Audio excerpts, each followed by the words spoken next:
ekisembayo omukubiriza mbadde mbuuza engeri Ssaabasajja gyali omulwadde eyo n'agenda eyo.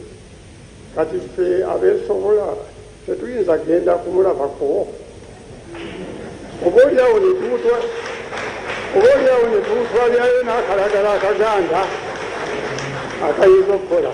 Nti ababaka b'amasaza n'abakulu b'amasaza baweebwenga omukisa mu mwezi waakiri omulundi gumu buli ssaza oba bagagasse amasaza 2 oba 3 nga babagasse, naye tufunenga omukisa ng'abakiise naffe okusisinkanangako Ssaabasajja Kabaka ne tukiika gy'ali ne twogerako naye.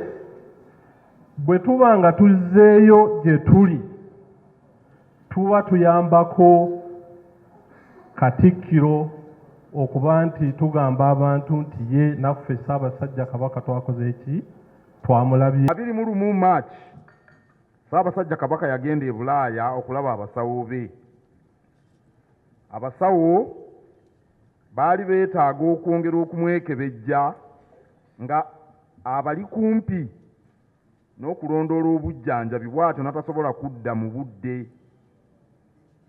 Ssaabasajja ajja kudda ng'abasawo naye yennyini nga bamatidde nti essa kwatuuse mu bujjanjabi lisaanidde akomewo.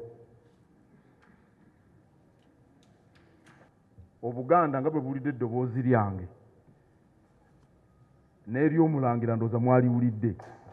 Wabula bano Katikkiro abalambise ng'ensonga za Ssaabasajja Kabaka n'obulamu bwe biri mu kulondolwa abasawo abakugu, era nga aliwo n'abantu abavunaanyizibwa bagenda mu maaso n'okumulabirira kw'ossa okumulondola mu ngeri yonna eyeetaagisizza. Wabula era Kamalabyonna asinzidde wano n'ayongera okuwabula abo bonna abatyoboola Obwakabaka, n'ategeeza nga bwe bajja okubakwasa omukono ogw'ekyuma, era n'akkaatiriza abavubuka okukozesa obulungi omutimbagano. Abantu bangi bayimiriddewo ku mutimbagano, batunda ebintu, abamu basomeddeko emisomo, bakola ebintu bingi, bayize ebintu bingi ebiri mu nsi.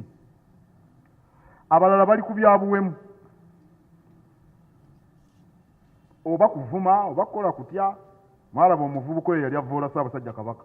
Ku nsonga y'emisolo egyekanamye era egimeruka entakera, Katikkiro yennyamidde obuweereza obutuusibwa ku bantu abali mu kitundu kya Buganda ate nga bebasinga okuŋŋaanyizibwamu omusolo omungi, ekiviiriddeko n'obugugulano mu masekkati gaabwe n'ekitongole kya URA.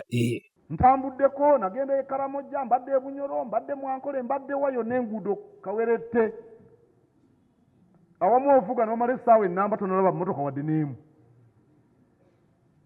Essaawa ewera nga tolabye wadde emmotoka n'emu, oluguudo kawerette. N'olyoka ojja wano e Nakawuka. Disani Kyeswa, Dream TV Amakung'ute.